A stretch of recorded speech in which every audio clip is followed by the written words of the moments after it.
सभी साथियों का वाई टॉक में स्वागत है।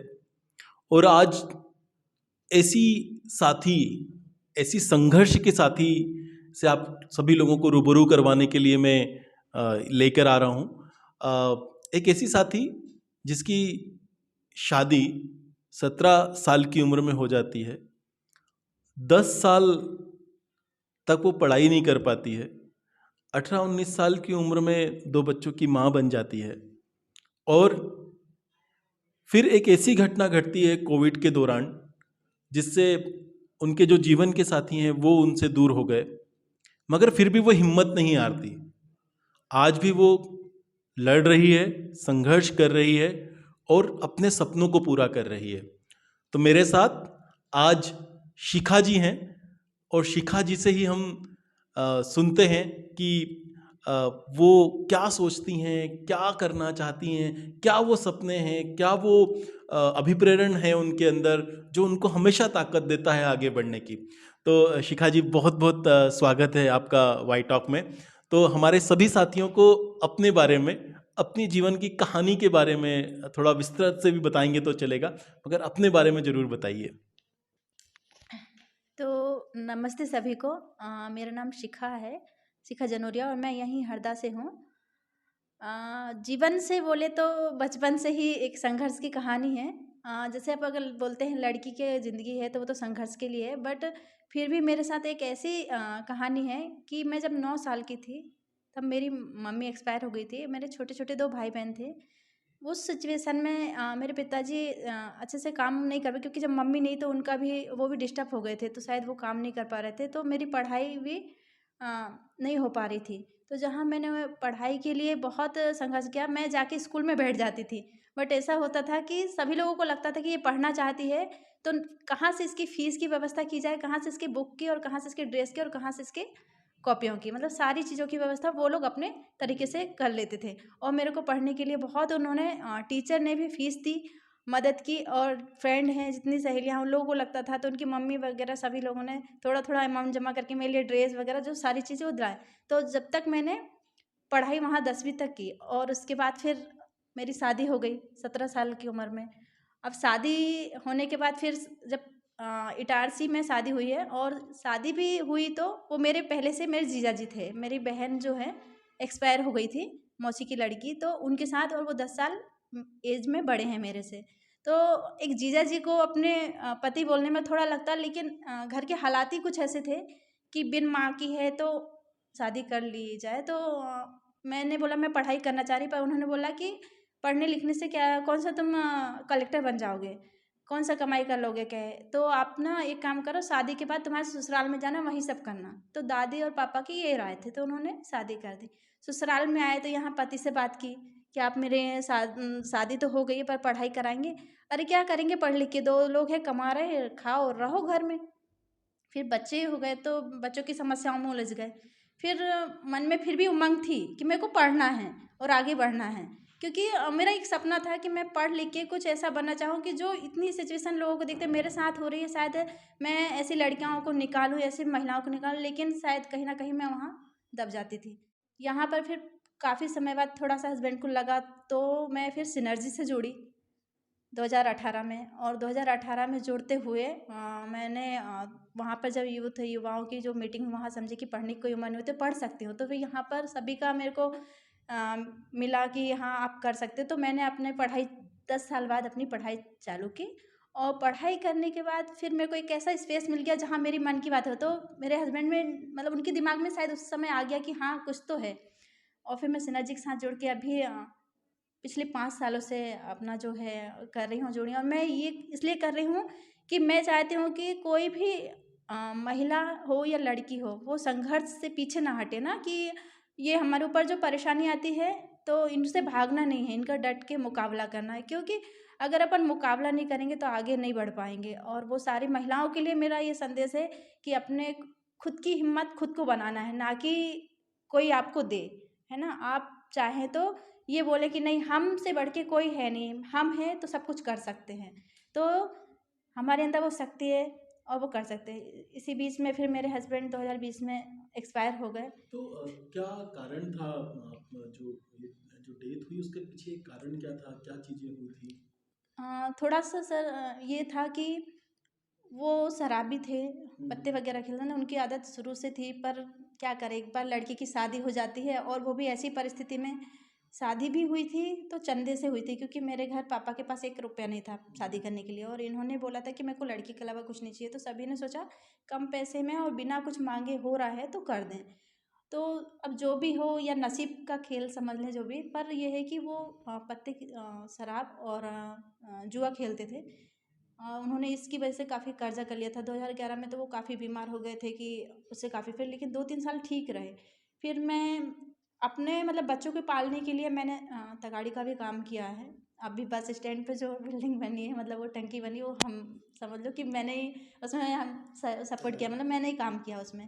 तो उसके बाद फिर धीरे धीरे संस्था से जुड़ के तो मैं अपने पैर पर तो खड़ी हुई। तो उनको पता नहीं अंदर से क्या था कि उन्होंने कभी बच्चे और परिवार के बारे में समझा ही नहीं, ना बच्चों का दर्द समझा, ना बीवी का कि ये कर रही है, ये कैसा। वो अपना सुबह से जाते थे ये बोल के कि मैं काम पे जा रहा हूँ, और पता नहीं उन्होंने पत्तों की मतलब जुआ की जुआ वजह खेल। से जो इतना कर्जा कर लिया। और उन्होंने फिर कोई इतना नहीं बताया है कि क्या है क्या नहीं। मैं उनसे पूछती भी थी कोई दिक्कत है तो मेरे को बताओ, नहीं नहीं कुछ नहीं है, ऐसा बोलते बोलते और इन्होंने ऐसा कर लिया। मेरे को कुछ पता भी नहीं चला ना अभी तक कुछ निकल के आया है कि किस वजह से किया।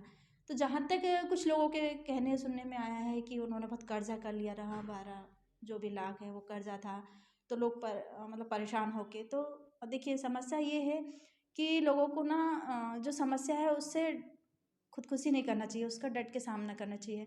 इंसान मारेगा नहीं, उसका आज नहीं कल पैसा देते, पर खुद रहते तो कम से। सुसाइड किया हाँ, था। सुसाइड किया था।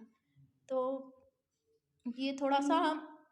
ये एक चीज़ जो मुझे लगता है कि खासकर मतलब बहुत महत्वपूर्ण बात है, मुझे लगता है आप खड़ी हैं, डट रही हैं, लड़ाई कर रही हैं इस पूरे संघर्ष से। ये ताकत आपको क्या लगता है कि ये कहाँ से आ रही है, आपके अंदर कहाँ से वो ताकत आती है कि इतना संघर्ष होने के बाद भी आज आप खड़े हुए हैं, तो वो ताकत कहाँ से आ रही है आपके अंदर? वो ताकत तो मैं खुद ही मेरी हूँ, और एक थोड़ा संस्था है जो संस्था ने मेरे को शुरू से सपोर्ट किया है। और अभी बीच में मतलब जो भी सिचुएशन थी उन्होंने हर एक परिस्थिति में मेरा सपोर्ट किया है। और मैं ये चाहती हूँ इसलिए कि कोई भी महिला अपने से हताश होकर कुछ गलत काम नहीं करे ना। बिल्कुल। वो सिर्फ देखो मेरे साथ जो हुआ है, ऐसे बहुत सारी महिलाएं जो इतनी संघर्ष से गुजर रही, लेकिन वो कुछ ना कुछ हताश होकर घर बैठ जा रही ना। लेकिन मैं चाह रही हूँ कि सभी महिलाएं ऐसे निकल के आगे आए कि सब हिम्मत खुद निकाल के अपने आप को ऐसा बनाए कि हाँ मैं, मेरे से बढ़ के कोई नहीं है और मैं ये सब कर सकती हूँ। क्योंकि एक नारी जब एक बच्चा पैदा कर सकती है तो वो दुनिया भी हिला सकती है। बिल्कुल, बिल्कुल। ये एक जो बात जो आपकी बात से मुझे लग रहा है कि अ, कई बार शादी के बाद महिलाओं को युवा ही नहीं समझा जाता है, और खासकर मतलब इतना संघर्ष आज जो आप जीवन जी रही हैं, एकल महिला की तरह जीवन जी रही हैं। मुझे लगता है पता नहीं एकल महिला की पूरा समुदाय आपके साथ में है, और दोनों बच्चे आपके बड़े खूबसूरत बच्चे, वो भी आपके साथ में है। मगर ये युवा नहीं मानना महिलाओं को, ये क्या दृष्टिकोण है, और ये क्या आपको लगता है कि इस पर कुछ करने की जरूरत है? वो ऐसी परिस्थिति उनके साथ आ जाती है कि घर की जैसे अगर शादी हो गई और फिर उसके बाद वो अपने आप को सोचते हैं कि अब हमारा कोई अस्तित्व नहीं रहा है ना। बस वो दो टाइम का रोटी बनाना है, मारपीट खाना है और घर पड़े रहना। वो अपने आप को नहीं समझ पा रही ना। तो मैं चाह रही ना कि वो अपने आप को समझे और आगे निकलें। खुद को खुद समझना को जरूर। समझने की बहुत बिल्कुल, ज़रूरत है बिल्कुल, कि बिल्कुल, हम किसी से कम नहीं हैं। बिल्कुल। हम चाहें तो बहुत कुछ कर सकते हैं और हम चाहें तो कुछ भी नहीं। सच बात है, और इसी पार्ट पर मुझे लगता है यहाँ पर मुझे पूछ लेना चाहिए ये बात कि अ, आपका सफ़र जो खासकर अभी आपको एक जो पूरे आपके इस पूरे काम के लिए आपको जो अवार्ड मिला है, कुंजने का पूरा एक अवार्ड मिला है कलकत्ता में, वो यात्रा कैसी रही, और क्या क्या था वो अवार्ड, क्यों मिला आपको अवार्ड वो? तो यात्रा का तो विवरण शायद मैं दे नहीं सकती, क्योंकि मेरे लिए लाइफ टाइम में पहली बार है हाँ, हाँ, कि लंबे टूर पे जाना, वो भी फ्लाइट से जाना है ना। दूसरी बात अकेले जाना, और ऐसी जगह जहाँ पर देखिए मेरी हिंदी भर है सही, पर इंग्लिश एक भी नहीं। वहाँ पर बंगाली बोली जाती है और इंग्लिश। तो इंग्लिश में तो मैं काफ़ी समझ जाती, लेकिन वो एड्रेस भी है जो बंगाली में तो सारी चीज़ें। पर वहाँ पर जो है कुंचिना फाउंडेशन है, जहाँ पर संस्था से जोड़कर उन्होंने कुछ सपोर्ट किया, जिसके थ्रू मेरा वहाँ पे सिलेक्शन हुआ और वहाँ मुझे बुलाया। और इसलिए बुलाया कि आप जैसे महिलाएं अगर काम कर रही हैं तो उनको ये लगा कि आप और भी ऐसी महिलाओं के लिए कर सकती हैं, तो उन्होंने ये जो अवार्ड दिया है और मेरा सपोर्ट किया है। और मेरे लिए नहीं किया है, ये मेरे साथ जो मेरे आर्टिसन महिलाएं हैं ना, उनको नज़र में रखते हुए। ये आर्टिशियन महिलाएं आप जो बोल रहे हैं, क्या कौन है, थोड़ा दर्शकों को आप बता पाएं कि आप क्या काम कर रही हैं?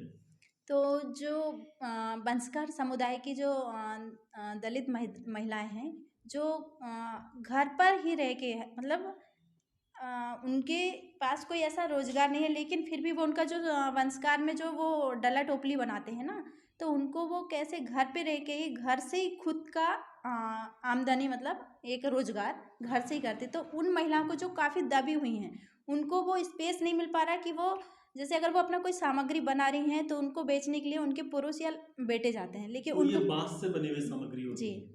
अच्छा। तो बंसकार समुदाय हैं जो बांस से बने हुए सामग्री बनाते हैं, अच्छा। है ना। और इनको जैसे अगर बोला जाए तो इनको बहुत बेकार नाम से भी बोला जाता है, बसोड़ करके, जो शायद उनके हाथ से कोई पानी पीना पसंद नहीं करता। पर मैं गर्व से बोलती हूँ कि वो मेरी महिलाएं ने मेरी पूरी बहन है, जो वो भी साथ खड़ी है, मैं भी। तो कदम से कदम मिला के हम लोग कैसे आगे बढ़ें, तो उनको भी एक ऐसी जगह कि वो खुद का एक उद्यमी के रूप में निकल के वापस आए। और जैसे आज मैं बोल रही हूँ तो वो भी इस तरीके से, क्योंकि वो जहाँ कहीं ना कहीं वो बहुत दबी हुई हैं, वो घर से बाहर नहीं निकल पाती, बस घर पे ही बनाते हैं, ग्राहक आते हैं या थोड़ा मार्केट में, पर मार्केट में बेचने के लिए उनके हस्बैंड जाते हैं। लेकिन उनको भी एक ऐसा एक स्पेस मिल जाए या ऐसा कुछ कि वो खुद का ही रोजगार खुद ही सेल भी करें, खुद ही मतलब एक बोलते हैं ना कि पुरुष और महिला में कोई अंतर नहीं होना चाहिए शायद, लेकिन उनके यहाँ जो चल रहा है पुरुषवादी या महिलावादी, लेकिन मैं चाहती हूँ कि पुरुष पीछे भले रह जाए पर महिलाएं बहुत आगे बढ़ें। बढ़िया बढ़िया। तो क्या सपना देखती हैं आप आने वाले 3 सालों में मैं इस पूरे काम के लिए, जो आपको शायद बहुत अभी प्रेरित भी करता है? तो मैं ये सपना देखना चाह रही हूँ कि जो मेरी 400 आर्टिसन में से 250 जो वुमन मतलब महिला आर्टिसन हैं, इनमें से 20 महिलाएं ऐसी निकल के आएँ जो एक लीडरशिप लें और उद्यमिता के रूप में सामने आएँ। अच्छा, बढ़िया बढ़िया। और आप कुछ ऐसी बातें जो हमसे करना चाहती हैं, जो मुझे लगता है कि आप सब दर्शकों से भी बताना चाहती हैं वो बात, कि ये जो पूरा संघर्ष और ये जो आपका खुद का काम, ये खुद के सपने, ये आपको क्या मदद करते हैं अंदर से? एक्चुअल में उसको पूरा ताकत देने वाली चीज़ों में क्या है, तो शायद और महिलाएं और लड़कियां इससे अभिप्रेरित हो पाए कि टूटना शायद हल नहीं है। अलग अलग टुकड़ों को बटोर लेना, उनको साथ ले आना और फिर अपनी ताकत बनाना। तो ये आपको कैसे ताकत देती है ये सारी चीज़ें? ऐसा है कि मेरे साथ जो हुआ है, बहुत सारी जो मेरे महिलाएं हैं आर्टिसन, उनके साथ भी ये घटना हो रही है ना। तो मैं ये सोचती हूँ कि आज मैं हूँ कल वो है ना, तो उन लोगों के साथ जो रहा हम लोग सारे मिल के अगर इस चीज़ का मुकाबला करेंगे तो जो ताकत है, क्योंकि मेरे को मेरे लिए काम नहीं करना है ना, मैं मेरे लिए कर रही हूँ वो ठीक है, लेकिन मेरे को उन मेरी महिलाएं जो हैं आर्टिसन, उनके साथ मिलके उनको उनके लिए काम करना है, उनको आगे बढ़ाना है। तो इसीलिए मैं चाहती हूँ कि मैं कैसे उनको निकाल पाऊँ और उनको मतलब वो हिम्मत दूँ। आज मैं अकेले घर में मतलब मेरे दोनों बच्चों को संभाल रही, मेरे पापा बुजुर्ग हैं उनको संभाल रही हूँ, और एक जो पुरुष नहीं है कि राशन से लेके टंकी से लेके हर काम मैं कर रही हूँ, तो वो महिलाएं भी घर में बैठी नहीं रहे कि सब्जी में हस्बैंड लाएगा तब बनाएंगे, वो खुद जाके पूरा मार्केट के साथ साथ यहाँ वहाँ विदेश यात्रा सारी चीज़ वो करें जैसे मैं कर रही हूँ। बहुत तो बढ़िया। जहाँ मैं पहुँच पा रही हूँ वो भी आगे निकल के आए, और कोई उनको ये नहीं कहे कि ये वंशकार समुदाय के, उनको उस नाम से ना बोले, वो आर्टिसन के नाम से और एक लीडरशिप महिला और वो नाम वो लेके उनके समुदाय का नाम लेके आगे आए। शिखा जी, एक बहुत महत्वपूर्ण सवाल मैं आपसे पूछना चाहता हूँ कि आप एकल महिला के रूप में अपना जीवन जी रही हैं, और ये समाज जो है, ये समाज का जो रवैया है, समाज का जो दृष्टिकोण है, वो कैसे बदल जाता है जब कोई एक ऐसी सिचुएशन में जब जी रहे हैं आप खुद की, आप पति की सुसाइड से डेथ होना और इतना संघर्ष होना जीवन में, तो समाज का क्या रवैया होता है? और आप कैसे चुनौती दे पाती हैं उसको, कैसे लड़ पाती हैं उससे? तो जैसे कि अभी ऐसा हुआ कि मेरे हस्बैंड ने सुसाइड किया था ना, तो कहीं न कहीं ऐसा, भले चाहे गलती उनकी हो कि उन्हें किस कारण से हुआ, क्या हुआ, कुछ पता नहीं चला, पर सारे समाज वाले यही सोचेंगे कि ये खराब होगी या इसकी नेचर खराब होगी या ये गलत संगति की होगी, इसलिए हस्बैंड ने ऐसा कर लिया। तो समाज हमेशा ना एक सिंगल महिला को हमेशा उस दृष्टि से देखती है कि ये सिर्फ़ एक गंदी है या गलत है। ये नहीं सोचती कि अकेले, अगर मैं घर अकेला ही खुद अपने बच्चों के पढ़ाई से लेके, खाना से लेके, कमाने से लेके पूरा कर रही हूँ और संघर्ष कर रही ना, मैं दिन का 4 महीना का मतलब रात को मेहनत भी करती हूँ कि रात को कुछ सिलाई वगैरह करके कि भाई मेरे घर का पूरा हो। लेकिन इसके लिए लोग ये सोचते कि ये अगर किसी से हेल्प नहीं माँग रही है, तो इसका ज़रूर कहीं न कहीं कुछ रिलेशन होगा, इस कारण से ये किसी से मदद नहीं माँग रही। हमेशा एक अगर सिंगल महिला है तो इसका मतलब ये है कि वो गलत है। ये लोगों का गलत सोच है, जो वो सोच रहे हैं कि ये गलत है, गलत नहीं है। वो अकेले बहुत कुछ कर सकती है और समाज ना कभी सिंगल महिला को जीने नहीं देती। पर मैं अपने आप को हिम्मत बना के कि लोग, कोई आज अगर हम भूखे हैं तो शाम को कोई खाना लाके नहीं देगा, बोलेगा लेकिन खाना नहीं लाके देगा, ना पूछेगा। पूछने वाले बहुत हैं लेकिन करने वाले बहुत कम हैं। तो मैं ये लोगों को ये बोलना चाह रही हूँ कि समाज में जो लोग हैं, अगर कोई महिला सिंगल है तो उसका सपोर्ट करें, ना कि उसको ये बोल के कि ये गलत है या इसने ये गलत किया हो, या समाज में ये सिंगल है तो इसका नेचर गलत, या ये गलत ही काम करके पैसा कमा रही है। हमेशा पैसा गलत काम से नहीं, कुछ अच्छाई भी रहती है और कुछ खुद की मेहनत रहती है, मेहनत से ही व्यक्ति आगे बढ़ जाता है, ना कि किसी का सपोर्ट से आगे बढ़ता है। खुद का भी एक ऐसा है कि खुद अगर चाहे ना तो बहुत कुछ कर सकती है। तो इसीलिए मैं खुद का अपना बता रही हूँ, चाहे समाज मेरे लिए कुछ भी सोच रहा हो, पर मैं अभी ये सोच रही हूँ कि मैं बहुत कुछ कर सकती हूँ और कर रही हूँ। और मैं, मेरी हिम्मत में मेरे वो बच्चों को लेके कि भाई मेरे बच्चों को उस सारी सिचुएशन जो मैंने झेला है, कि बचपन में मेरे को मेरी माँ नहीं थी, या मैंने एक टाइम खाना खाया, मेरे को पढ़ाई नहीं, पर मेरे बच्चों को मैं वो देना चाह रही हूँ और देती हूँ और देना की कोशिश कर रही हूँ। पर लेकिन समाज को बस यही संदेश देना चाह रही हूँ कि कभी भी उस महिला को और दुखी मत करो, क्योंकि जो पहले से दुखी है ना, तो उसको कभी ऐसा मत बनाना कि वो मजबूर हो जाए और कुछ गलत करने के लिए, और फिर उसके पीछे वो बच्चे क्या करेंगे। तो कभी उसकी हिम्मत बने और हिम्मत बन के आगे, कि कभी उनको आगे हिम्मत बने और वो अपने बच्चों को लायक बनाए और खुद भी, और समाज उन महिलाओं को आगे करे, ना कि उनको पीछे ढकेले और उनको गलत नियत गलत संगति से देखे। और हमेशा महिला एक मशीन नहीं है जो इंसान उस दृष्टि से देखता है ना। हर व्यक्ति ऐसा है जो सिर्फ अपने यूज के लिए सोचता है। पर मैं ये चाहती हूँ कि कोई ये नहीं सोचे कि महिला अगर अकेली है तो उसकी, हर एक आदमी आदमी ही ज़िंदगी क्या पूरा नहीं करता। मैं हूँ ना, मैं अपने आप की सोच रखती हूँ, मेरे को नहीं चाहिए आदमी और ना ही मेरे को किसी का सहारा, मेरे बच्चे और मैं ही काफ़ी हूँ। क्योंकि मैंने वो सिचुएशन भी झेली है ना, जहाँ मेरे साथ प्रताड़ना हुई है, तो वो सिचुएशन से ये ज़िंदगी काफ़ी हद तक अच्छी है। इसलिए मैं समाज को ये बोलना चाह रही हूँ कि वो कभी इस चीज़ से लोगों को दुखी भी ना करे और ना किसी महिला का, आराम से दीदी ना, कोई नहीं। बिल्कुल ऐसा ना करे कि वो अंदर से टूट जाए। जैसे मेरे हस्बैंड ने शायद किसी तकलीफ से किया होगा, या जो है जो उन्होंने नहीं बताया। तो अगर इंसान समाज या महिला के पीछे पड़ जाती है ना, तो वो भी इसी स्थिति में आ जाती है कि वह सुसाइड करेगी, या तो फिर वो गलत रास्ते पे जाएगी। क्योंकि मजबूर होने की, जब लोग समाज में उसको मजबूर कर देते तो वो फिर गलत रास्ता ही पकड़ लेती। क्या लोग बदनामी करेंगे ना, लो हम वो करें। लेकिन हर एक चीज़ का एक रास्ता है कि खुद निर्णय निश्चय लेना है और लोगों को आगे बढ़ाना है, और जो महिलाएं हैं उनको सपोर्ट करना है, ना कि उनको पीछे खींचना है। महिला ही महिला दुश्मन होती है बोलते हैं। जैसे सास बहू को कभी आगे नहीं बढ़ने देती ना, लेकिन कभी वो भी किसी की बहू थी। तो बस मेरा यही है कि आप ना हर एक जो महिला जो सिंगल है उसको गलत दृष्टिकोण से ना देखते हुए उसका सपोर्ट करें, और ना कि ऐसा सोचें कि वह अब अकेली है तो उसका कोई भी नहीं है ना। क्योंकि बहुत सारे पुरुष ऐसे हैं जो वो ये सोच रखते हैं कि बस ये अकेली है तो इसका कैसे यूज किया जाए, पर उसका एक वो नहीं है।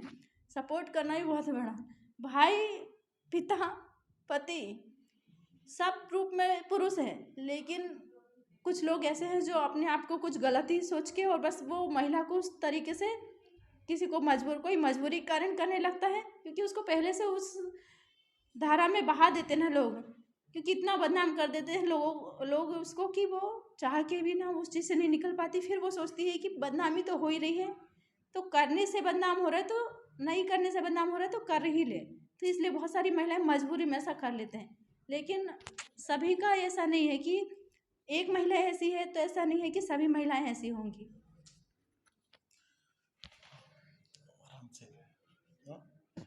तो दीदी, मतलब मैं बहुत इज्जत करता हूँ आपने जो बात बोली, और मुझे लगता है कि सच में ये समाज जो है बहुत अलग दृष्टिकोण से भी देखता है, और गलत और सही तो हम खुद डिसाइड करेंगे, दुनिया क्यों डिसाइड करे उसको। मुझे लगता है कि ये आप जो संघर्ष कर रहे हैं दीदी, करते रहिए, और दुनिया क्या सोच रही है, क्या चीज़ें दिमाग में बनाती, नहीं फ़र्क पड़ता। फ़र्क इससे पड़ता है कि शिखा जी क्या करके दिखाती हैं, शिखा जी क्या कर रही हैं, फ़र्क इससे पड़ता है। और शिखा जी को क्या फ़र्क पड़ता है वो महत्व रखता है, दुनिया को क्या फ़र्क पड़ता है उससे उतना फ़र्क नहीं है। तो दीदी, आपके पूरे सम्मान के साथ, पूरे इज्जत के साथ मैं ये बात बोल रहा हूँ कि इसको ताकत बना लीजिए, और आपने बना ली है ताकत। मैं क्या बोलूँगा आपको, ये ताकत बना के रखिए। बहुत सारे पुरुष भी हैं जो शायद बेहतर काम कर रहे हों, मगर मैं ज़रूर इस समाज से गुजारिश करना चाहूँगा, खासकर पुरुषों से भी, इस पुरुषवादी मानसिकता से, कि एकल महिलाएं मौका नहीं होती है। एकल महिलाओं के प्रति रिस्पॉन्सिबिलिटी और बढ़ जाती है इस समाज की, खासकर पुरुषों की। तो आप अपनी मानसिकता बदलें, महिलाओं को आगे बढ़ाएं। महिलाओं का अपना एक जीवन है, वो मशीन नहीं है। जैसा दीदी ने बोला कि मशीन नहीं है, इस मशीनवादी जो पूरा का पूरा जो मानसिकता है, इसको बदलने की ज़रूरत है। तो शायद इस कहानी से, शिखा जी की कहानी से, आप सब लोग अभिप्रेरित होंगे और अपनी मानसिकता बदलेंगे, साथ में आएंगे, कंधे से कंधा मिलाकर आगे बढ़ेंगे। और मैं दीदी अगेन, आपकी वो 250 महिलाएं आपकी ताकत हैं, मैं फिर से आपको बोलना चाहूँगा। और वो 250 महिलाएं अगले 3 साल में कुछ काम करके दिखाएंगी, क्योंकि आपका जुनून बहुत मजबूत है, आपका संघर्ष बहुत मजबूत है। तो बहुत बहुत धन्यवाद दीदी वाई टॉक में आने के लिए।